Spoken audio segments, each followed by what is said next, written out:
কিছু গল্প শেষ হয়েও হয় না, বইয়ের ভাঁজে শুকিয়ে যাওয়া ফুলের মতো রয়ে যায়, গন্ধ হারায় কিন্তু স্মৃতিটা রয়ে যায়। আর এ সকল স্মৃতি নিয়ে অসংখ্য মানুষ আজও বেঁচে রয়েছেন। তারা চিৎকার করেও বলতে পারেননি কোনো কথা, চাইতে পারেননি বিচার। যে কথা যায়নি বলা, সে কথাগুলোই সময় হয়েছে বলার। এসএ টিভির এই প্ল্যাটফর্মে কথা বলবেন আপনি, শুনবে গোটা বিশ্ব। আর আয়োজন নিয়ে আপনাদেরকে আমন্ত্রণ জানাচ্ছি আমি বাপ্পি খান।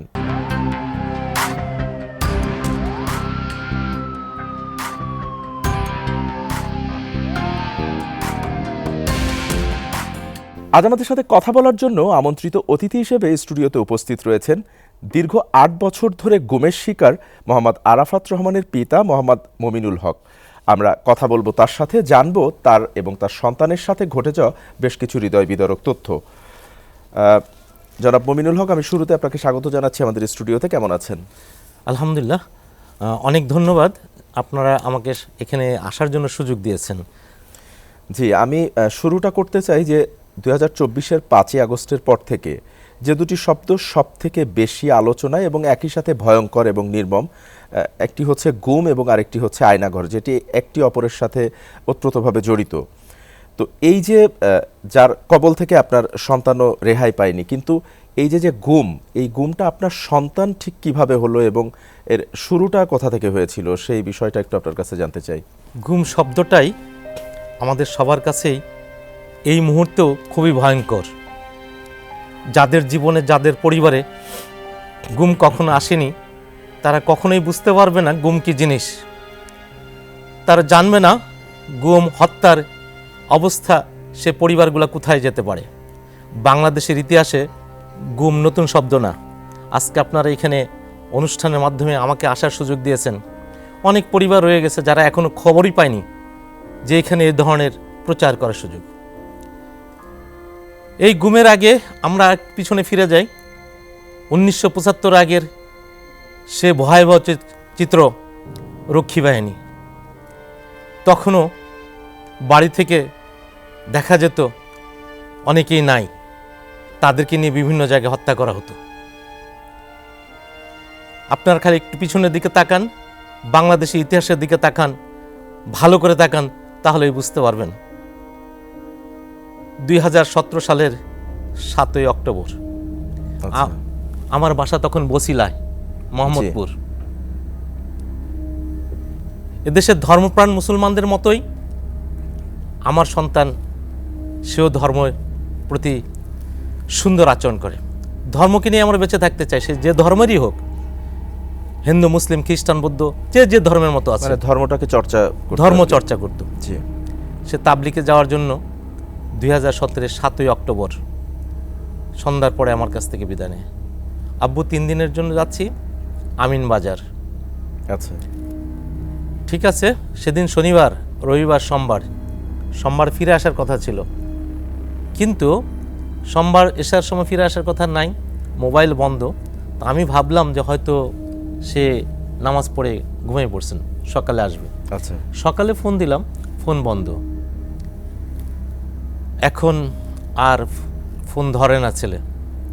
ঠিক আপনারা যদি পিছনের দিকে তাকান, 2017-তে ওই সাইড অনেক গুম হচ্ছিল। শরীরে ভয় ঢুকে গেল যে কি ঘটে গেল। মানে তখন কি আপনার মাথায় এই আতঙ্কটা কাজ করছিল যে এদেশের এরকম একটা ভয় চিন্তা হচ্ছিল যে আমার ছেলেকেও কেউ কি এরকম করে ফেললো কিনা। আচ্ছা, আমি হুন্ডা নিয়ে আমার বড় ছেলে সহ সমস্ত জায়গায়, মোহাম্মদপুর থেকে শুরু করে আমিন বাজার পর্যন্ত সমস্ত মসজিদে যেতে যেতে আমিন বাজার মসজিদে পৌঁছাই, গাবতলী আমিন বাজার। আচ্ছা, ওখানে পৌঁছানোর পর তাবলিগ জামাত দেখি। এটা কি ওই 3 দিন পরের কথা বলছেন? 3 দিন পরের কথা। জি, 10 তারিখ। আচ্ছা, 10ই অক্টোবর 2017। আমি যখন ওখানে পৌঁছাই, দেখতে পাই তাবলিগ জামাত আছে কিন্তু আমার সন্তান নাই। তখন নিজের ভিতরে আরো কষ্টকর হয়ে উঠল। মসজিদের লোকজন বলল, স্যার আপনি একটু সাভার ডিবিতে যান, সাভার থানায় যান। আমি সাভার পর্যন্ত গেলাম। সাভার থানায় যাওয়ার পর বলল, আপনার ডিবিতে দেখেন। ডিবিতে দেখলাম কোথাও নাই। ফিরে আসলাম। ফিরে এসে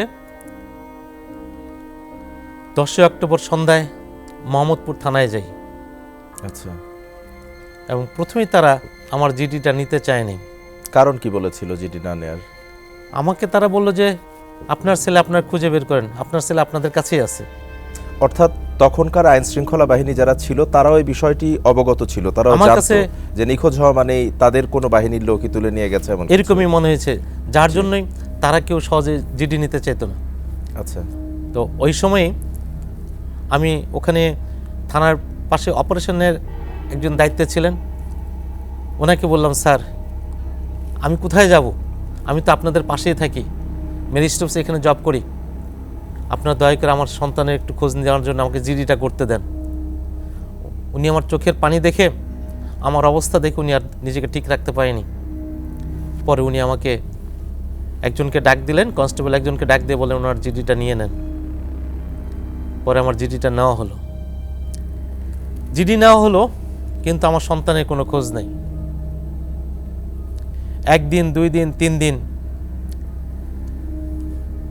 47 দিন 57 দিন, মানে আমি দিন গুনতেছি কয় দিন পার হয়ে যাচ্ছে আমার জীবন থেকে, কিন্তু আমার সন্তান নাই।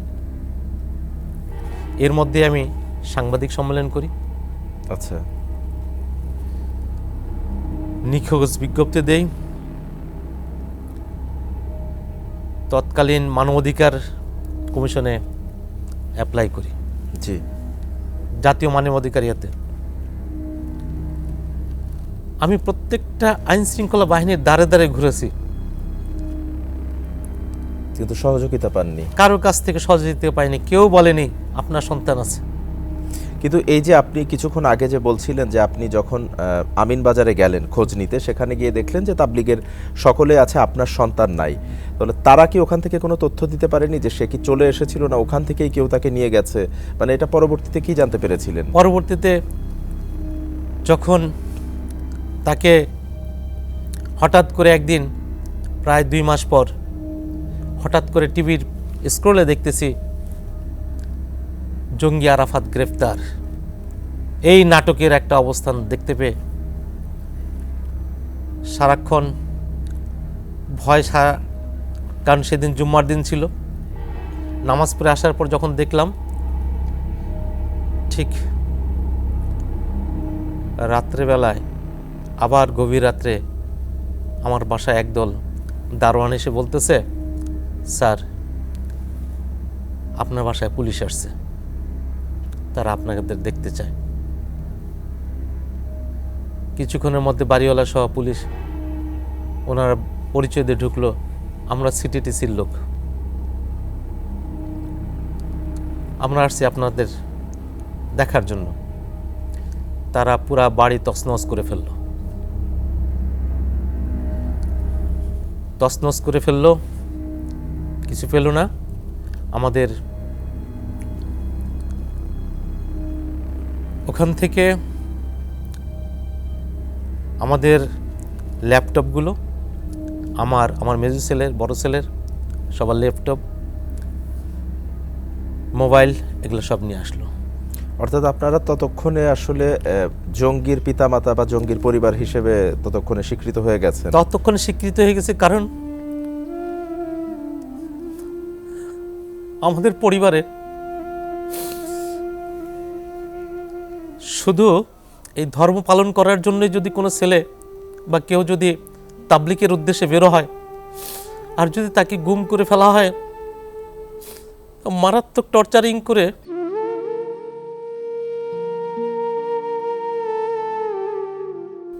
আমরা সেদিন কি বলবো, আমি তাকে যখন দেখলাম, ওই দিন রাত্রেই আরেকটি ঘটনা, আমার বড় ছেলেকেও সিটিটিসি উঠাই নিয়ে আসে, নিয়ে এসে বলে যে আগামীকালকে আপনি আপনার 2 জন মিলে যে আপনার বড় ছেলেকে নিয়ে আসবেন। আমরা গেলাম, আমি আর বাড়িওয়ালা পরের দিন বিকালবেলা নাই। তারপরের দিন, ওই দিনই পরের দিন যেতে বললো বিকালবেলা, সন্ধ্যা হয়ে গেল। সন্ধ্যার পরে সিটিটিসি থেকে আমাদেরকে ফোন দিল। আমি এবং আমার বাড়িওয়ালা 2 জন যে বড় ছেলেকে নিয়ে আসলাম সিটিটিসির কার্যালয়ের উপরে উঠানো হলো। আমাদেরকে বলা হলো যে দেখেন আপনার ছেলেকে কোনো আঘাত করিনি। মানে এই 2 মাস পর তাহলে আপনার সন্তানকে আপনি দেখতে পেলেন? আমার বড় ছেলেকে ও, ছোট ছেলেকে তখনও দেখতে পান? তখনও দেখতে পাইনি। আচ্ছা, কিন্তু এই যে স্ক্রলে যে দেখেছিলেন তাকে আটক করা হয়েছে, কোথা থেকে বা কোন বাহিনী আটক করেছিল সেটি আপনারা আর খোঁজ নেননি পরবর্তীতে? আমরা খোঁজ নেওয়ার মতো সুযোগ নেই। ওই দিনই রাতে নিয়ে গেলো ছেলেকে এবং সন্ধ্যার সময় আমাদের সন্ধ্যার পরে কল করলো। আমরা সিটিটিসি কার্যালয়ে যাই। আমার বড় ছেলেকে অক্ষত অবস্থায় তারা ফেরত দেয় এবং বলে একটা লিখিত নাই। আজকে আমি এখানে বলতেছি, এই কথা আমি কোথাও কখনো বলতে পারিনি, যে কোথাও বলা যাবে না যে আপনার সন্তানকে আমরা নিয়ে আসছিলাম। এটা কি সিটিটিসি বলেছিল আপনাকে? সিটিটিসি বলেছিল এবং আচ্ছা। তাদের কাছে আমি একটা লিখিত দিয়ে আসছি ওই দিন। তখনকার কোন কর্মকর্তা বা কে ছিলেন তখন দায়িত্বে, সেটা কি আপনার মনে জি, আছে? মনিরুল ছিলেন ওখানে। আচ্ছা, সিটিটিসির দায়িত্বে। জি। এবং সম্ভবত ওই সময় আসাদুজ্জামানও ছিলেন। আসাদ, আচ্ছা। হ্যাঁ, এই নামে। ডিএমপি কমিশনার যিনি, সে মানে সিটিটিসির আরেকজন আচ্ছা আচ্ছা কর্মকর্তা, জি। কর্মকর্তা ছিলেন, আমার নামটা মনে নেই। আমাদেরকে, আমার সন্তানকে ফেরত দিয়ে দিলেন, বড় ছেলেকে। আমরা নিয়ে চলে আসলাম। ঠিক ওই মুহূর্তে ওনারা আমাদেরকে বলল যে আপনার মেজো ছেলে আমাদের কাছে আছে। আচ্ছা, স্বীকৃতি দিল। পরের দিন তাকে কোর্টে উঠানো হলো। আমরা কোর্টে গেলাম। আমার সন্তানের একটা ছবি আছে, যদি আপনাকে দেখাই, কি পরিমাণ টর্চারিং। সে কোমর নিয়ে গাড়ি থেকে নামতে পারেনি। কোমরে যে পরিমাণ আঘাত ছিল, পায়ে প্রচণ্ড আঘাত ছিল।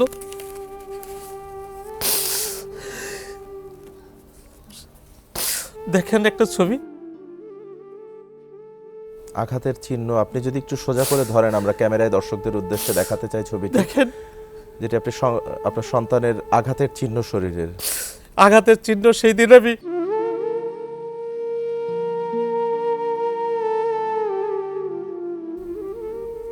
কোনো ক্রমে ছবিটা উঠাইছিলাম কোনোভাবে, কোনো সাংবাদিকের মাধ্যমে।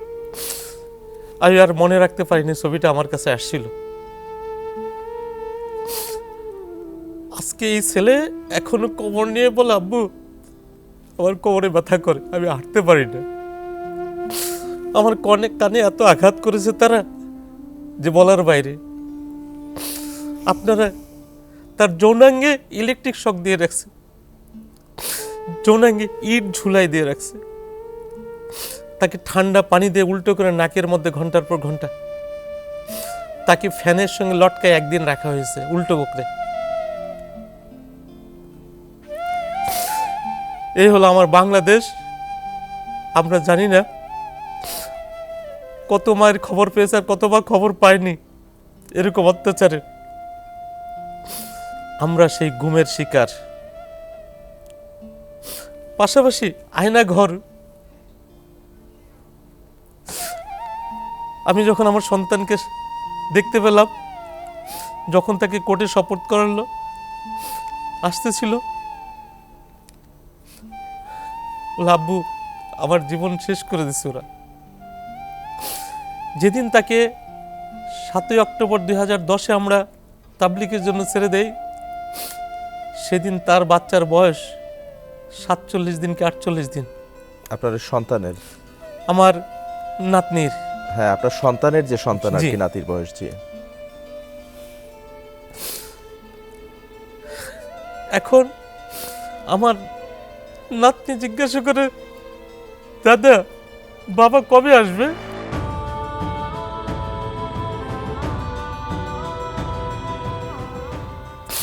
দাদা আমি কি বাবার কাছে কোলে করে যেতে পারবো না? আমি তো বড় হয়ে যাচ্ছি।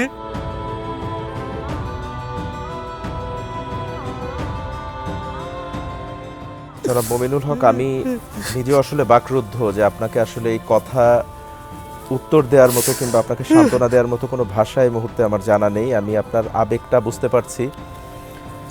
ঠিক এই সময় আমাদের আসলে একটি বিরতিতে যাবার সময় হয়েছে। আমরা বিরতির পরে আবার এই জায়গা থেকেই আসবো, আমরা শুনবো আপনার বাকি কথাগুলো। নিজের চিৎকার নিজে গিলে ফেলার নামই হলো সহনশীলতা। আর এই সহনশীলতা বিগত 17টি বছর থেকে মানুষ ধারণ করে আসছে। দর্শক, এতক্ষণ শুনছিলেন নিখোঁজ একজন সন্তানের পিতার কথা। আমরা বিরতির পরে এসে তার মায়ের সাথে কথা বলবো। কোথাও যাবেন না, আমাদের সাথেই থাকুন। ফিরছি ছোট্ট একটি বিরতির পরেই।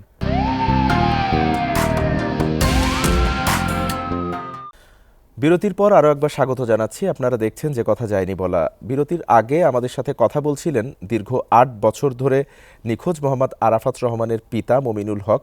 আমরা আপনাদেরকে বিরতিতে যাবার আগে বলেছিলাম যে বিরতির পর আমরা তার মমতাময়ী মায়ের সঙ্গে কথা বলবো, জানবো মায়ের সাথে সন্তানের বেশ কিছু স্মৃতি এবং তাদের সেই দুঃসহ দিনগুলোর কথা। আমাদের সাথে এই পর্যায়ে কথা বলার জন্য রয়েছেন নিখোঁজ মোহাম্মদ আরাফাত রহমানের মাতা মমতা হক। মমতা হক, আমি শুরুতে স্বাগত জানাচ্ছি আমাদের স্টুডিওতে আপনাকে। আপনাদেরকেও স্বাগত জানাচ্ছি। আসসালামু আলাইকুম। জি, ওয়ালাইকুম সালাম। আমি ধন্যবাদ, আপনারা আমাদেরকে সুযোগ দিয়েছেন বাবা, তার জন্য শুকরিয়া। আমরা আপনাদের কথাগুলো জানবার জন্যই আসলে আপনাদেরকে এখানে আমন্ত্রণ জানানো হয়েছে। এবং আপনি বিরতিতে যাবার আগে আমরা তার বাবার সাথে কথা বলছিলাম, আপনার সন্তানের বাবার সাথে।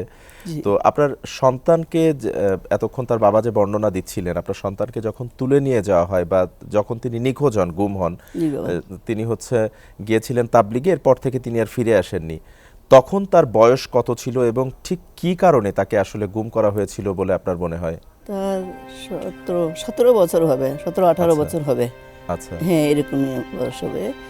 আর ওরা যখন নিয়ে যায়, আমরা তো মাঝখানে ওর আব্বু কতগুলা মানে পয়েন্ট গ্যাপ ভুলে গেছে, অনেক দিন হয়ে গেছে। তো আমরা কিন্তু না র্যাব 1, র্যাব 2 এবং কি উত্তরা র্যাব 4-এ গেছিলাম পর্যন্ত। মানে যে সব জায়গা যাওয়া দরকার আপনারা সব জায়গায় দৌড়াদৌড়ি করেছেন, দাঁড়ে দাঁড়ে বাবা ঘুরছি, কেউ আমাদেরকে স্থান দেয়নি। আমরা অসহায় হয়ে গেছি। আমরা কোর্টেও এমনভাবে ভিখারির মতন করতে করতে আমরা আমাদের নিঃসঙ্গ করে ফেলছি। আমাদের সম্পূর্ণ টাকা পয়সা এই কেস মামলা করতে করতে আজ আমরা অসহায় হয়ে গেছি, জানো। আজ আমরা খুব অসহায় বাবা। আমার সন্তানকে যখন দেখা হলো তখন আমাকে বলল, আম্মু আমি না, ও তেলাপোকা টিকটিকি দেখলে খুব ভয় পেত।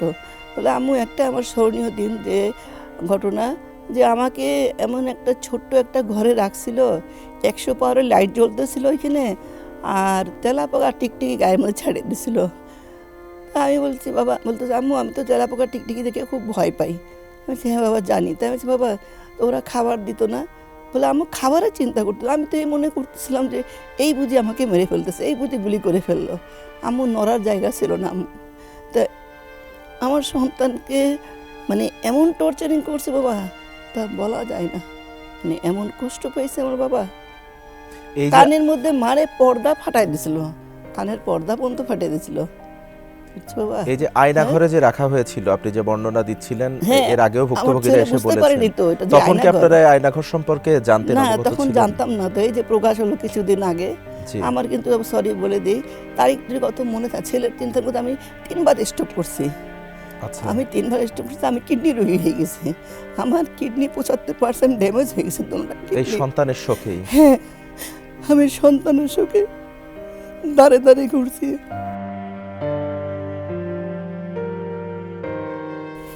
আমরা দুইজন এই যে তাহাজ্জুদের নামাজে দিনের পর দিন কাঁদছে আল্লাহর কাছে, যখন সন্তান পাচ্ছিলাম না। যেখানে বলছে এখানে লাশ উঠছে, ওইখানে লাশ উঠছে, দৌড়াই দৌড়াই যাইতো বাবা খুঁজতো। আমরা খুব ভুক্তভোগী হয়েছি বাবা। আমাদের মতন হাজার পরিবার মনে হয় এরকম ভুক্তভোগী আছে বাবা। এই যে 2 মাস যেটি আপনার স্বামী বলছিলেন যে আপনার সন্তান যখন নিখোঁজ হন তার 2 মাস পর সম্ভবত তাকে যে এই যে আপনারা কোর্টে সম্ভবত দেখা হয়েছিল 2 মাস পরে, ওটাই কি আপনার সন্তানের সাথে শেষ দেখা ছিল আপনার? যে ওই প্রথম দেখা হয়েছে কোর্টেই। কোর্টেই দেখা হয়েছে। যখন নিয়ে আসো বা আমার ছেলে 5 ছেঁচড়ায় হাঁটে, আমি যখন পিছনে পিছনে দৌড়াই যাই, আমাকে ওরা ছেঁচড়ায় নিয়ে যাচ্ছে, আমি পাগলের মতো দৌড়াচ্ছি। তখন আমাকে বলে আম্মু আসো না। আমার ছেলের মানে 2 জন ভুজি ধরছে, ছেলে হাঁটতে পারছে না, মাটিতে পা রাখতে পারতেছে না। মানে এই পরিমাণ অত্যাচার করে? এই পরিমাণ অত্যাচার করছে বাবা। কানের পর্দা ফাটাই দিছিল, মাথার নিচে পা উপরে করে 9 ঘন্টা ঝুলাই রাখছিল। মাথা নিচে পা উপরে করে 9 ঘন্টা ওকে ঝুলাই রাখছিল। এই কথাগুলো কি সে নিজে মুখেই বলেছিল হ্যাঁ হ্যাঁ, আপনাদেরকে? যখন দেখা হলো কোর্টে জি। তখন আস্তে আস্তে করে এই কথাগুলো জানতে পারলাম। আবার জেলখানায় যাইতাম অনেক। এরপরে তাকে জেলে দিয়েছিল, কোন জেলে রাখা হয়েছিল তাকে? প্রথমে কেরানীগঞ্জ 3 মাস রাখছিল, আচ্ছা তারপরে এই কাশিমপুর এখন এই 4 নম্বরে ছিল, 4 নম্বর থেকে এখন 1 নম্বরে নিছে। আচ্ছা, এখন কোথায় আছে আপনার এখন সন্তান? ওই কাশিমপুরেই আছে বাবা। মানে এটা কত বছর ধরে আছেন? এই 8 বছর হয়ে যাচ্ছে। এখনো পর্যন্ত তার জামিন মেলেনি? না না, জামিন মেলেনি বাবা। আমরা টাকা পয়সা সব শেষ করে ফেলছি বাবা।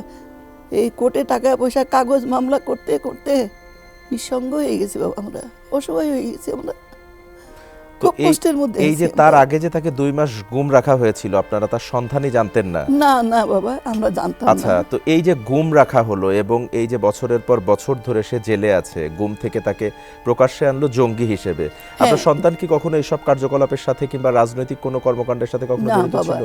সে তো মনে করো খুব আমার ডান পিঠে ছেলে ছিল, মাঠে ক্রিকেট খেলতো, খেলাধুলা করতো। আর আমাদের এলাকায় কিছু বস্তি বাড়ি ছেলেদের সঙ্গে মিশলে তখন আমার আত্মীয় স্বজনরা, ওরা আমার শ্বশুর বাড়ি, আমার বাবার বাড়ি, ওরা বলতো যে আরাফাত এর সঙ্গে মিশে মিশে। তো একদিন আমি ধরে মায়েরও দিয়েছিলাম বাবা, তখন ক্লাস 10-এ পড়ে, তখন আমি মার দিয়েছিলাম। তখন বলছি কি, আম্মু শুনো, তুমি রাগ করো না, ওরা খারাপ বলে আমরা যদি সবাই ওদেরকে ফেলে দিই, তাহলে ওরা ভালো হতে একজন ভালো মানুষ দরকার হয়। সেই মানুষটা কীভাবে খারাপ হয় বাবা? তারা সবাই ভালো হয়েছে, তারা সবাই চাকরি বাকরি করতেছে, গরিব মানুষের বাচ্চারা উঠে গেছে বাবা। আমরা সৈয়দপুরে আমাদের বাড়ি, ওইখানে যদি যাই খোঁজ নেওয়া যায়, আরাফাত নামে, মুনি নাম বলে সবাই চিনে, অবশ্য কেউ বলতে পারবে না ওই ছেলের গায়ে একটা কলঙ্কের দাগ আছে।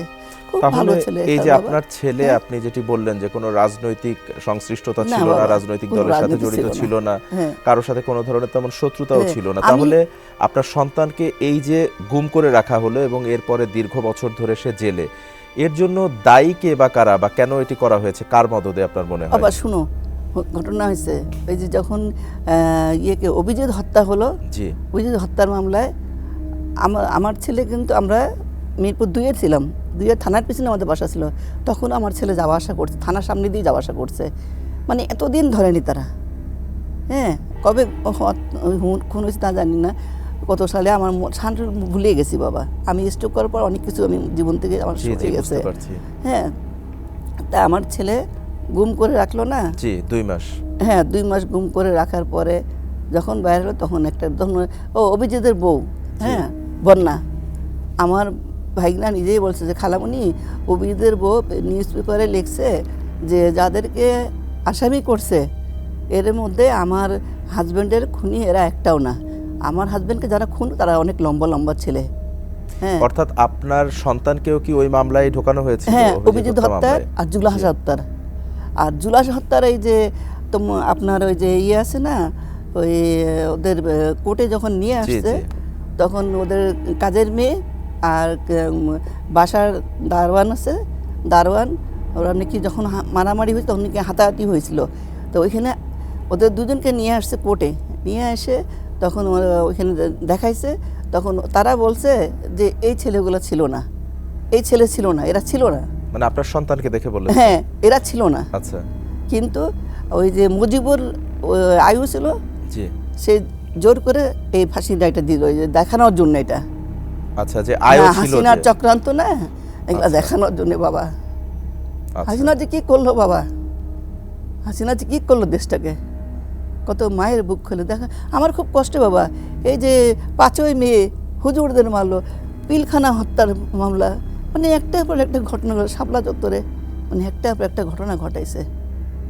এখন হ্যাঁ? আপনার সন্তান যে অবস্থায় আছে, এই যে দীর্ঘ 8 বছর ধরে সে আসলে যে অবস্থায় আছে, এখন এই জায়গা থেকে আপনি কি আশাবাদী যে আপনার সন্তান মুক্তি পাবে, যেহেতু এখন দেশটা ইনশাআল্লাহ বাবা, নতুন করে আপনাদের স্বাধীন কাছে হয়েছে? আসতেছি না, দাঁড়ে দাঁড়ে তো আজ 8টা বছর থেকে বাবা দাঁড়ে দাঁড়ে ভিখারির মতন ঘুরতেছি।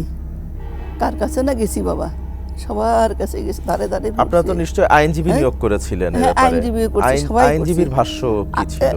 আইনজীবীরা তো ভয় পায়, তারাও তো মুখ খুলতে ভয় পায়। এই ভয়টা কাকে পায় তারা? কেন? তারা ওই যে হাসিনা, আচ্ছা হাসিনা সরকার ছিল যে, আচ্ছা ওই জালিম মহিলা, ওই জালিম জি। মহিলা জামাতকে সবাই ভয় পেত। আচ্ছা, তো বুঝছেন? শেখ হাসিনা সরকারের তো পতন হয়ে গেছে হ্যাঁ। 1.5 বছরেরও বেশি, তাহলে এখন বাধাটা কোথায়? বাবা শেখ হাসিনা চলে গেলে কি হবে? তার তো কানগুলা রয়ে গেছে। আচ্ছা, তার তো সরি বাবা, বাবাই বলে ফেললাম। জি জি হ্যাঁ, অবশ্যই। কানগুলা রয়ে গেছে। তারা আচ্ছা, গেলে কি উপরের লেভেল লোক আছে তো? মানে প্রশাসনে এখনো আছে তো, রয়েছে। স্বাভাবিক। জনগণ সবাই জানে যে কোথায় কে আছে বাবা, বুঝছো বাবা? আমার যখন ওই কথাগুলো মনে হয় না, আমি তো নিজে ঠিক থাকতে পারি না। আমি তোমার আঙ্কেলকে বলি যে তুমি কথা বলতে পারো না, আমাকে দিবা, আমি যাই বলবো আমার সন্তান। তো অবশ্যই, যেহেতু আপনার সন্তান এবং সন্তানের হ্যাঁ। সাথে মায়ের অসংখ্য স্মৃতি থাকে, আপনি হ্যাঁ যেটি বাবা। বলছিলেন আপনি তার জন্য অসুস্থ হয়েছেন, মায়ের প্রতি আসলে সন্তানের যে টান, এটা আমার কিডনি পৃথিবীর ড্যামেজ কোনো হয়ে কিছুর গেছে, সাথেই ওটা আসলে kidney damage। তুলনা করা যাবে না। 75% আপনি মন খুলে কথা বলতে পারেন আমাদের এখানে। আজ আমি অসহায়, আমার সন্তানের জন্য আমি পাগলের মতো করি। আমার নাতনিটা কেমন করে বলে, দাদি বাবা কবে আসবে? ওদের বাবা আছে, আমার বড় ছেলের কথা বলে, দাদি ভাইজানদের বাবা আছে, আমার বাবা নাই, বাবা কবে আসবে? বাবার জন্য পাগল। বাবা আসলে এটা বলবো, বাবা আসলে ওটা করবো। এতটুকু ছোট থেকে আবার কোটে নিয়ে নিয়ে ক্ষেতের মধ্যে পেঁচায় পেঁচায় দৌড়াতাম, এই জেলখানা এই কোটে, এই জেলখানা এই কোটে, করতে করতে নাতনি 8 বছর বয়স হয়ে গেল। বাবার মুখ দেখতে আমার বাবার আদর ভালোবাসা থেকে না। এখনো বঞ্চিত সে। না, আমার ছেলে বলে আম্মু তুমি দোয়া করো, আমি একটা বারের জন্য আমার মেয়ে বড় হওয়ার আগে যেন আমি আমার মেয়েটাকে বুকে নিয়ে একটু শুতে পারি। ও কত কষ্টের কথা বাবা, একটা সন্তানকে বুকে নিতে পারেনি। মেয়েটা বড় হয়ে গেল, বাবার আদর পেল না। আপনি এই যে 5ই আগস্ট যেটি হলো 24 সালে, এই সরকারের পতন হলো, এরপর অন্তর্বর্তী সরকার নতুন করে দায়িত্ব নিল, আপনার এই আর্জিগুলা বা দাবিগুলো নিয়ে কি অন্তর্বর্তী সরকারের কারোর সাথে দেখা করেছেন কিনা, বা তাদের কাছে কোনো আবেদন করেছেন কিনা আপনারা এর মধ্যে? তারপর ওই যে আমরা সংবাদ সম্মেলন করলাম, জি, র্যাবের কাছে গেলাম, সিসিটিভির কাছে কি বলে ইয়েতে র্যাব কি বলে ইয়ের কাছে গেছিলাম, আপনার আয়ুব আছে না, আয়ুবের কাছে গেছিলাম। কিন্তু তারাও তো একবার আমাদেরকে নিয়ে যায় সেই 7 ঘন্টা না 9 ঘন্টা মানে বসেছিলাম ওদের এখানে। পরে আমার ছেলেকে নিয়ে এসে দেখা করে, সেই ন্যাংরা অবস্থায় ছেলের কি অবস্থা, কঠিন অবস্থা, যখন প্রথম দেখা করলো যে আমাদের কাছে আছে, বুঝছেন, কোর্টে দেখছি আর এই পরে দেখছি একদিন। আচ্ছা, এই যে আপনি বিগত ফ্যাসিস্ট সরকারের কথা বলছিলেন যে তাদের আসলে রোষানলে পড়ে এরকম অসংখ্য মায়ের বুক খালি হয়েছে, হ্যাঁ। তো এখন একটা সাধারণ মানুষ যদি কোনো অপরাধও করে, তাকে দেশের প্রচলিত আইন অনুযায়ী শাস্তি দেওয়া যেতে পারে, কিন্তু এই যে এভাবে ধরে নিয়ে যে গুম করে রাখা, বর্বরচিত যে মানে অত্যাচার, তাদের উপরে যে নির্মম অত্যাচার করা, এইগুলার পেছনে কারণ কি ছিল বলে আপনার মনে হয়? এগুলো তারা কেন করতো আসলে, বা কাদের মদদে করতো এগুলো? এগুলো একজনের দোষ আরেকজনের চাপায়, একজনকে সরাই দেয়। যারা খুন করছে জি, তারা তো আর দেশে থাকে না, তারা তো চলে যায়। সাধারণ মানুষকে আটকাই দিল, প্রমাণ করলো, আমেরিকার কাছে প্রমাণ করলো যে অভিজিৎ হত্যার আসামি ধরে ফেলছি আমরা। হাসিনার একটা চক্রান্ত, হাসিনা এগুলো করলো, সে বড় বড় মেডেল পুরস্কার নেওয়ার জন্যই তো এগুলো করতেছে। এসব কারণে হ্যাঁ। নিরীহ মানুষদেরকে ফাঁসানো হতো, হ্যাঁ, নিরীহ মানুষকে যারা ধর্ষণ হচ্ছে। সত্যিকারের যেমন ধরেন আসামি তাদেরকে শেখ আসলে পালিয়ে যেতে আব্দুল্লাহ। সাহায্য করা হতো। শেখ আব্দুল্লাহ নিজেই বলছে কোর্টে যে আমার মোবাইল চার্জ করে দেখেন যে সেদিনটা আমি ছিলাম কোথায়। সেই কি বলে সরি আপনার ওই যে কি কোর্টে ওই যে ম্যাজিস্ট্রেট আছে না, জি, উনি মুজিবুর, উনি আর ওইটা দেখলো না, না দেখে ওনাকে ওই ছেলেটাকে ফাঁসি দিয়ে দিল শেখ আচ্ছা। আব্দুল্লাহ। আপনার সন্তান যখন এই যে দীর্ঘ 2 মাস গুম ছিল, যে কথাটি এতক্ষণ ধরে আমরা বলছিলাম, এই যে মানে দুঃসহ স্মৃতিটা, এখন হয়তো বা আপনার সন্তানের সাথে তবুও দেখা করতে পারছেন, গিয়ে একবার হলেও দেখতে পারছেন, হ্যাঁ বাবা। ওই 2 মাসের সময়টা আপনার কেমন গেছে? কারণ আপনিও ইতিমধ্যে বাবা। কিন্তু এখনো পত্রিকাতে টিভিতে দেখছেন অনেক মায়ের সন্তান কিন্তু আজ ফিরেও আসেনি। হ্যাঁ বাবা। তো সেই জায়গা থেকে ওই 2 মাস আপনি কিভাবে পার করেছেন তখন? ওই 2 মাস বাবা খুব কঠিন দিন গেছে বাবা। বিছনা সজ্জা হয়ে গেছিলাম। আমি এরকম ছিলাম না বাবা, আর আমি সন্তানের জন্য এরকম হয়ে গেছি। আমি কোনো তারিখ মনে রাখতে পারি না, কোনো কথা মনে রাখতে পারি না। আমি 3 বার স্ট্রোক করছি ওই সময়, জানো। আমি খুব কঠিন অবস্থায় আছি বাবা। আমি আপনাদের কাছে বাবা আমার সন্তানের জন্য ভিক্ষা চাই বাবা, আমার সন্তানকে আপনার ফিরাই দেন। না, আপনি দয়া করে এভাবে বলবেন না। আমরাও প্রত্যাশা করি যে আসলে প্রত্যেকেই ন্যায় বিচার পাক, প্রতিটা সন্তানই তার মায়ের বুকে ফিরে আসুক, এমনটা আমরাও প্রত্যাশা করি এবং আপনাদেরকে নিয়েই আসলে আমাদের এই আয়োজনে এই অনুষ্ঠানটা, আপনাদের কথাগুলো দেশবাসীকে এবং বিশ্ববাসীকে জানানোর জন্যই। আমরা প্রত্যাশা করি যে আপনার সন্তান খুব শীঘ্রই আপনার বুকে ফিরে আসুক। আমাদের এই মুহূর্তে সময় হয়েছে আরেকটি বিরতিতে আমি যাবার। বলি কি জানেন বাবা, সরি একটু, জি জি যে অবশ্যই। আল্লাহ তুমি আমাকে মৃত্যুর আগে আমার সন্তানের যেন চোখের সামনে দেখতে পারি, কারণ আমার কিডনি রোগী, তো আমার তো কোনো গ্যারান্টি নেই, আমার 75% কিডনি ড্যামেজ হয়ে গেছে দুটোটাই। তাহলে আমি কতদিন বাঁচবো বাবা, আর কতদিন? 8টা বছর পার হয়ে গেল। আসলে একজন মাকে এই অবস্থায় কি বলে সান্ত্বনা দিতে হয় সেই ভাষা আসলে আমার জানা নেই, তবে আমরা অবশ্যই মন থেকে দোয়া করি এবং প্রত্যাশা করি যে আপনার সন্তান আপনার বুকে খুব শীঘ্রই ফিরে আসুক। আচ্ছা বাবা। দর্শক, কথা বলার এ পর্যায়ে সময় হয়েছে আরও একটি বিরতিতে যাবার। আমরা আরও বেশ কিছু আলোচনা করব এবং আমরা আরাফাতের বাবার সাথে আরও কিছু আলোচনা বিরতির পরে গিয়ে করব। আপনারা কোথাও যাবেন না, আমরা নিচ্ছি ছোট্ট একটি বিরতি। বিরতির পরে এসেই শুনবো আরও বেশ কিছু গুরুত্বপূর্ণ কথা।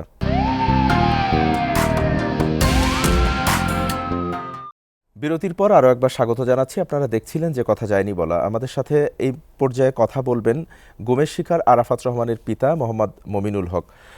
আমরা বিরতিতে যাবার আগে আপনার স্ত্রীর সাথে কথা বলছিলাম, সে তার সন্তানের বেশ কিছু স্মৃতির কথা আমাদেরকে বলছিল এবং আমরা যতদূর বুঝতে পেরেছি যে উনি আসলে সন্তানের শোকে যথেষ্ট অসুস্থ হয়ে পড়েছেন। তো এই যে দীর্ঘ 8টি বছর আপনারা এভাবে পার করছেন, এই 5ই আগস্টে তো আসলে সরকারের পতনও হলো, তো এরপরে আসলে আপনারা আপনাদের সন্তানকে মুক্ত করার জন্য ঠিক কোথায় কোথায় গিয়েছেন বা কি কি পদক্ষেপ নিয়েছেন ইতিমধ্যে? ধন্যবাদ আপনাকে। 5ই আগস্টের পর আমরা চেষ্টা করছি বিভিন্ন জায়গা থেকে, যেমন আইসিটিতে আমরা আমাদের সমস্ত কাগজপত্র জমা দিয়েছি। জি। দুই হচ্ছে গভর্নমেন্ট নিখোঁজ ব্যক্তিদের জন্য কিছুদিন আগে একটা বিজ্ঞপ্তি দিয়েছিল, জি।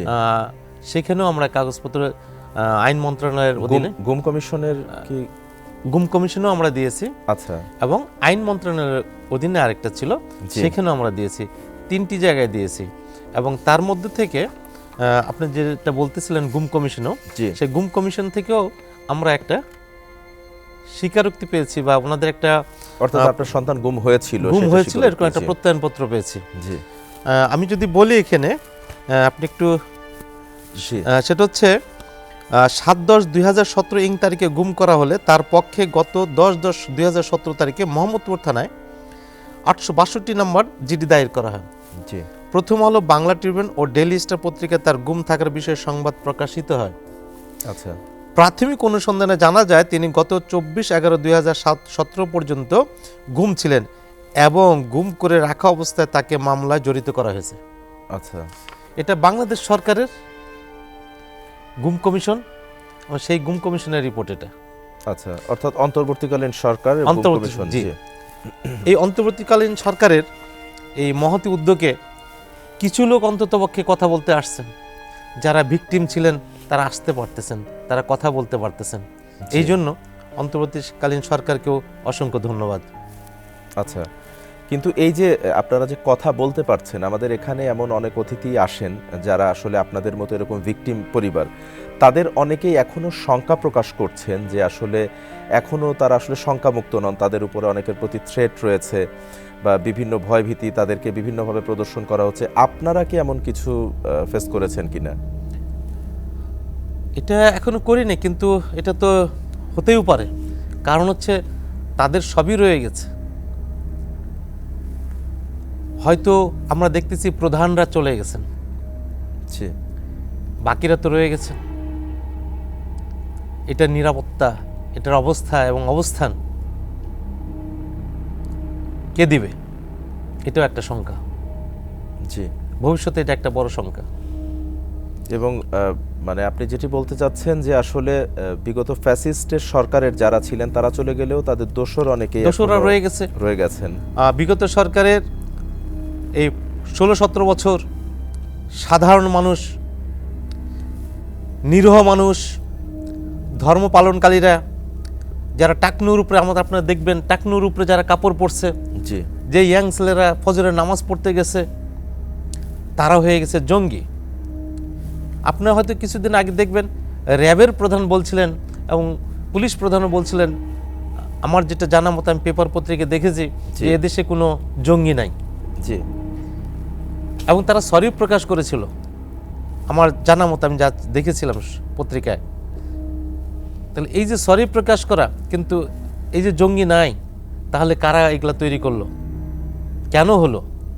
এই 16-17 বছর এদেশের মানুষকে পঙ্গু করে ফেলা, যেন তারা দাঁড়াতে না পারে, ইয়াং শ্রেণী যেন দাঁড়াতে না পারে। কারণ ইয়াং শ্রেণীরা যদি সৎ পথে থাকে, ভালো জায়গায় যায়, ভালো কাজ করে, তাহলে তো তাদের অনেক সমস্যা।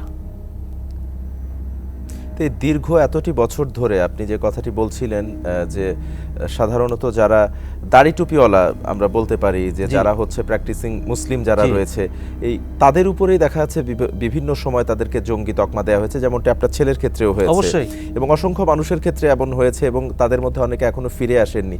তো বিগত সময়ে এই যে ফ্যাসিবাদী কায়দায় মানুষকে তুলে নিয়ে যাওয়া হতো, গুম করা হতো, এটি আপনার মনে হয় যে আসলে কার বা কিসের মদদে, কাদের মদদে এই কাজটি আসলে করা হতো বা কেন করা হতো? এটা তো আমার কাছে স্পষ্ট, এবং এদেশের জনগণ জানে যে এটা বিগত আওয়ামী লীগ সরকার এবং শেখ হাসিনার সরকার, ওনারা এই কাজটা করেছেন।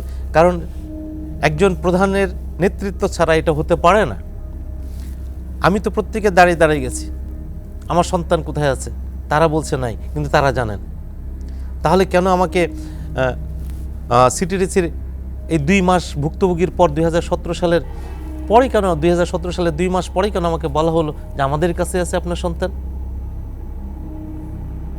আচ্ছা, তাহলে কাদের নির্দেশে? এবং একটা শ্রেণী তৈরি হয়ে গেছে। আমি তো এখন এদেশের একটা বিশাল সমস্যা, যারা গুম করতো এখনো যে তারা গুম করবে না, যদি সত্যিকার শাসন ব্যবস্থা আমরা ফিরে না পাই, আবারও এরকম। অর্থাৎ সেই সংখ্যাটাকে এখনো রয়ে গেছে। এটা কাটা উচিত। যদি আবার ফ্যাসিস্ট সরকার, জালিম সরকার পূর্বেকার মতো কেউ না আসে, আমরা এটা দোয়া করি। এরকম যেন কারো জীবনে, কারো সন্তানের জীবনে, কারো পরিবারের প্রধানের জীবনে এরকম ঘটনা যেন না ঘটে। আচ্ছা, এই যে আপনি যে গুম কমিশনের কথা বলছিলেন, আইসিটির কথা বলছিলেন, এই জায়গাগুলো থেকে আসলে মানে আপনারা পূর্ণ সহযোগিতা পাচ্ছেন কিনা, এবং এই জায়গাগুলোর আসলে বিচার প্রক্রিয়া এখন ঠিক কি অবস্থায় আছে, যেটি আপনারা ভুক্তভোগীরা হয়তো বা খুব বেশি ভালো জানবেন বা বলতে পারবেন? রাইট।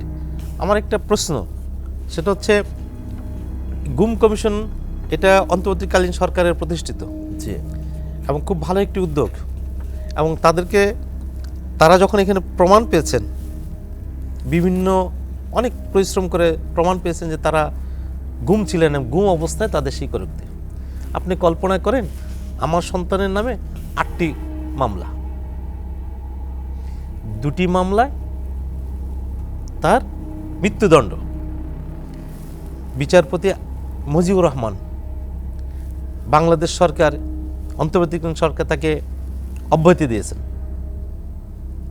এটা একটু ভালো কাজ করেছেন, কারণ উনি এই গুম খুনের মিথ্যা বিচার করছেন। জি, আমি 2টা কেস স্টাডি আপনাকে বলি। যদি একটা হচ্ছে যেমন অভিজিৎ হত্যা মামলা, জুলাস হত্যা মামলা, এই মামলাগুলো যখন সংগঠিত হয়, বিচারপতি যখন রায় দেয়, সে রায় দেওয়ার মধ্যে তো অনেকগুলো বিষয় থাকবে। যেমন বইমেলাটা, অভিজিতের বইমেলাটা, সেই বইমেলার তো 3 স্তরে নিরাপত্তা। তাহলে যেখানে 3 স্তরে নিরাপত্তা, সেই নিরাপত্তার কিভাবে বিঘ্ন ঘটলো? এখানে কোনো সিসিটিভি ক্যামেরায় কোথাও আমার সন্তানের ছবি নেই, নাম্বার 1। নাম্বার 2, চাপাতি দিয়ে কোপানো হলো, সেই চাপাতি যে ফিঙ্গার, এটা তো নিতে হবে সন্তানের ফিঙ্গারপ্রিন্ট, যেটি ফিঙ্গারপ্রিন্ট, এটাও নেওয়া হয়নি। নাম্বার 3, যদি বলি ড্রাইভাররা তো গাড়ির কাছাকাছি থাকে, তাহলে ড্রাইভার দেখলো না, তাহলে ড্রাইভারের কোনো সাক্ষী নাই। অভিজিতের পোস্টমর্টম হয়েছে, তাহলে তার পোস্টমর্টমের সময় যে ডাক্তার করিয়েছেন, যে ম্যাজিস্ট্রেট ছিলেন, তাকে সাক্ষী রাখা উচিত ছিল। এমন এই সাক্ষী ছাড়া তো আপনার এই রায় হতে পারে না। জি, তাদেরকে সাক্ষী আনা হয়নি। অভিজিৎ খুন হওয়ার সময় তার ওয়াইফ সঙ্গে ছিল বন্যা। জি, বন্যা এখানে ওনাকে সাক্ষী করা হয়নি, এবং বন্যা সাক্ষাৎকার, বিবিসির সাথে সাক্ষাৎকারে বলেছেন যে না, এটা আরেকটা নাটক, এই রায় মানি না। কারণ উনি দেখছেন যে এরা জড়িত না। পাশাপাশি আবার আরেকটা মামলা দেখেন, জুলাই হত্যার মামলা। এই জুলাই হত্যার মামলায় যে রায় হলো, সে রায় তো কাজের বুয়া, দারোয়ান, পুলিশ, রাস্তায় ধস্তাধস্তি হয়েছে, যারা মারছে এদেরকে যখন সাক্ষী হিসাবে নিয়ে আসা হলো, প্রায় 16 জন, 8 কি 16 জন এরকম হবে, এই সাক্ষী হিসাবে নিয়ে আসা হলো, এরা কেউ তাদেরকে চিনল না। এগুলো তো আসলে আমরা বলতে পারি যে বিগত সরকারের যে বিচার ব্যবস্থা ছিল, বিচার ব্যবস্থারই দুর্বলতা বা অবহেলা, কিংবা আসলে একপেশী যে আসলে একপেশী রায়। জি, এবং এই রায়টাই এই রায়গুলা সম্পূর্ণ নির্দোষ সন্তানগুলাকে জঙ্গি নাটক সাজিয়ে আমাদের দেশটাকে অস্থিরতা করে আমাদের যারা প্রতিপক্ষ, জি, পার্শ্ববর্তী দেশ কিংবা আর যারা প্রতিপক্ষ আমাদের, তারাই এই নাটকগুলা করছেন, করে আমাদের দেশটাকে জঙ্গি নাটকে সাজিয়েছে। আসলে আমাদের এই দেশে জঙ্গি নাই, এবং এই ধরনের অবস্থাও মানে সবটাই আসলে সাজানোই সব ছিল সাজানো। আসলে বহির্বিশ্বকে বা পার্শ্ববর্তী দেশকে দেখানোর দেখানো। জন্য আসলে। তো এখন আমি যদি যে বিচার ব্যবস্থার কথা যেটি বলছিলাম, তো এখন যে গুম কমিশন যেটি গঠন করা হয়েছে, আপনার দৃষ্টিতে তাদের কাজের ধরন কিংবা দক্ষতা এবং ক্ষমতা কতটা স্বচ্ছ আসলে আপনি মনে করছেন এখন? আমার কাছে এই জায়গাটা একটু আরো গতিশীল হওয়া উচিত, জি, এবং এটার মূল্যায়ন করা উচিত। কারণ সরকারের একটা ডিপার্টমেন্ট, এটা তদন্ত করে প্রমাণিত হলো। জি, তা আজকে 1.5 বছর আমি এটা হাতে পেয়েছি আগস্ট মাসের 25 তারিখের, 25 সালের আগস্ট মাসের 7 তারিখে। আচ্ছা, এরপর থেকে এটা বিভিন্ন জায়গায় দেওয়া হয়েছে। তাহলে আমি যদি এটা দেই, যদি নির্দেশ, তাহলে অন্তত তাদেরকে চলে আসা উচিত। এদেশের জেলখানা থেকে বিভিন্ন মামলার, ফাঁসির মামলার আর আসামি পর্যন্ত ছাড়া পেয়েছে বিগত সরকারের আমলে। যাদের ফাঁসি হয়ে গেছে তাদেরকে নীরবে নিবৃত্তে বের করে দেওয়া হয়েছে। আপনার সন্তান এখন আসলে যে কাশিমপুর কারাগারে, যেটি আমরা শুনছিলাম এতক্ষণ, সে আসলে মানে কোন অবস্থায় আছে? মানে সে কি আজীবন দণ্ডপ্রাপ্ত নাকি ফাঁসির আসামি হিসেবে তাকে রয়েছে? 8টি মামলা দেওয়া হয়েছে, 2টি মামলায় ফাঁসির রায় দেওয়া হয়েছে। এবং এই 8টি মামলা যেটি, সেই 8টি মামলা তো তাকে গুম রাখা অবস্থায় বা তাদের হেফাজতে থাকা অবস্থায় দেওয়া জি, হয়েছে। এটি সম্পূর্ণ গুম রাখা অবস্থায় দেওয়া হয়েছে। আচ্ছা, তাকে সম্পূর্ণ গুম রাখা অবস্থায় দেওয়া হয়েছে, যা অত্যন্ত কষ্টকর এবং মিথ্যা একটা জিনিস। আচ্ছা। তো এখন আপনি আসলে যে আপনার সন্তান যে ফাঁসির দণ্ডপ্রাপ্ত আসামি হিসেবে ওখানে রয়েছেন, এখন বিগত যে ফ্যাসিস্টের রোষানলে সে পড়েছিল, সেই সরকারেরও বিদায় হয়েছে, এখন আপনারা আসলে তাকে ছাড়ানোর ব্যাপারে বা তাকে মুক্ত করার ব্যাপারে সেই প্রক্রিয়াটা ঠিক কত দূর? আমরা আপিল করেছি, জি, আশা করি বর্তমান বাংলাদেশ সরকারের আইন মন্ত্রণালয় পদক্ষেপ নেবেন এবং তাদের দ্রুত ছেড়ে দেওয়ার ব্যবস্থা করবেন, কারণ তারা নির্দোষ। আচ্ছা। এবং আমরা আসলে একেবারে শেষ পর্যায়ে চলে এসেছি অনুষ্ঠানের। আমি আপনার কাছে আরেকটি বিষয় জানতে চাই যে এই যে বিগত দিনে যে আসলে বিচার বহির্ভূতভাবে হত্যাকাণ্ড সংগঠিত হয়েছে, এই যে গুম, এত ভয়াবহ একটি শব্দ, যেটা থেকে আপনার সন্তানও বাদ যায়নি, গুম করা হয়েছে, আয়নাঘরে রাখা হয়েছে, অসংখ্য মানুষ এখনো ফিরে আসেনি, এই যে ভয়াবহ মানে কর্মকাণ্ডগুলো চালানো হয়েছে, আসন্ন নির্বাচন সামনে, আমাদের জাতীয় নির্বাচন, যেই দলই সরকার গঠন করুক, এই রাজনীতি থেকে বা এই ভয়াবহতা থেকে কি আমরা আসলে বের হতে পেরেছি কিনা কিংবা আগামীতে পারবো কিনা, মানে সেই ক্ষেত্রে আমাদের আসলে কি করণীয়? প্রতিহিংসার বা কাউকে দমিয়ে রাখার জন্য যদি করা হয়, জি, তাহলে মারাত্মক ভুল হবে। কারণ প্রতিহিংসা একদিন আগ্নেয়গিরির মতো ফেঁপে ফুলে বের হয়ে আসবে। আমাদের উচিত প্রতিহিংসা থেকে বের হয়ে এসে দেশকে সঠিক সুন্দর নেতৃত্ব দিয়ে, সে যে দলেই আসুক না কেন, তাদের জন্য শুভকামনা। পাশাপাশি যত মিথ্যা মামলায় আক্রমণ এবং বন্দী আছেন, মিথ্যা মামলায় ফাঁসির রায় হয়ে আছে, তাদেরও মুক্তি হওয়া উচিত খুব দ্রুত। জি এবং গুম কমিশনের এবং আইসিটির এবং সলিসিটির জি যেসব কাগজপত্র জমা হয়েছে, যারা ভুক্তভোগী তাদের প্রতি সম্মান রেখে আমি বলবো যত দ্রুত সম্ভব তাদের জন্য তাদেরকে মুক্তি দেওয়া, পাশাপাশি তাদের আর্থিক ক্ষতিপূরণ দেওয়া। কারণ আজকে আমার মতো মানুষ আমার ঘর বাড়ি সব বিক্রি করে দিয়েছি সন্তানের এই মামলার খরচ চালাতে সন্তানের গিয়ে। মামলার খরচ চালানোর জন্য। আমি রাস্তায় দাঁড়িয়ে প্রশাসনকে কি কোনো টাকা পয়সা আপনারা দিয়েছেন বিগত সময়ে? হ্যাঁ, বিগত সময়ে বিভিন্ন জায়গায় টাকা দিতে হয়েছে। টাকা ছাড়া কোনো কথাই নেই, টাকা দিতে হয়েছে। আচ্ছা, ইভেন কি দেখা গেছে সরকারি লয়ার সে আমারও কাছ থেকে টাকা নিছে, সরকারের লয়ার। এর চেয়ে দুঃখজনক কি হতে পারে? আমি তো ভিকটিম, আমি তো জানি না কাকে দিলে কি হবে। আমি জি সন্তানের সুখে আজকে এটা লাগবে, কালকে ওটা লাগবে, ঠিক আছে, এইভাবে আমি নিশ্চয় হয়ে গেছি। এরকম আমার জানা মতে পাশাপাশি অসংখ্য পরিবার রয়েছেন আসলে, রয়েছে। এমন আপনার মতো আসলে ভিকটিম বা এমন নিঃস্ব হওয়ার দ্বার প্রান্তে অনেকে রয়েছেন। আমরা আশা করি যে এমন বাংলাদেশ আর কখনো প্রতিষ্ঠা না হোক। আপনি এবং আপনারা যারা রয়েছেন, যারা ভিকটিম রয়েছেন, প্রত্যেকেই যেন ন্যায় বিচার পায়। আপনাদের সাথে যেন সেই ন্যায় বিচারটা দ্রুতই যেন সরকার প্রতিষ্ঠা করতে পারে, আমরা এমনটাই প্রত্যাশা করি। আমাদের স্টুডিওতে আসার জন্য এবং আপনার মূল্যবান সময় দেওয়ার জন্য আপনাকে অসংখ্য ধন্যবাদ জানাচ্ছি। পাশাপাশি আপনাদেরকে অসংখ্য ধন্যবাদ। এই যেসব আসামিগুলো যারা আজকে বিভিন্ন জেলখানায় আছেন, জি তাদের আপনারা 342টা নেবেন। তাদের আত্মপক্ষ সমর্থনের যে সুযোগ যে দেওয়া হয়েছিল, যে কাগজগুলো আছে, জি আপনি একটু নিয়ে এটাও আপনারা আপনাদের এসিটিভির মাধ্যমে বিচার বিভাগের কাছে তুলে ধরেন। জি আমি আশা করব দেশবাসী এসিটিভির মাধ্যমে প্রকৃত ঘটনাগুলো জানবে, সারা পৃথিবীর মানুষ জানবে, এবং সারা পৃথিবীতেই ন্যায় এবং ন্যায্যতার আমাদের প্রতিষ্ঠিত হবে। এই ধারা এবং সেই চেষ্টা অব্যাহত আছে এবং থাকবে, এবং আমরাও এমনটাই প্রত্যাশা করি। আপনাকে আবারও অসংখ্য ধন্যবাদ জানাচ্ছি আমাদেরকে মূল্যবান সময় দেওয়ার জন্য। আপনাকে অসংখ্য ধন্যবাদ, আপনাদেরকে অসংখ্য ধন্যবাদ। আসসালামু আলাইকুম। সময় হয়তো সবকিছু বদলে দেয়, কিন্তু কিছু ক্ষত রয়ে যায় চিরকাল, যেগুলো হয়তো মানুষকে বয়ে নিয়ে বেড়াতে হয়। আমরা জানাতে চাই আপনার সাথে ঘটে যাওয়া নির্মম সেই বাস্তবতার গল্পগুলো। আমরা চাই স্বাধীন সার্বভৌম বাংলাদেশে ধর্মবর্ণ দলমত নির্বিশেষে প্রতিটি মানুষ যেন তার স্বাধীনতায় বাঁচতে পারে, ভয়হীন ও নিরাপদ জীবন কাটাতে পারে।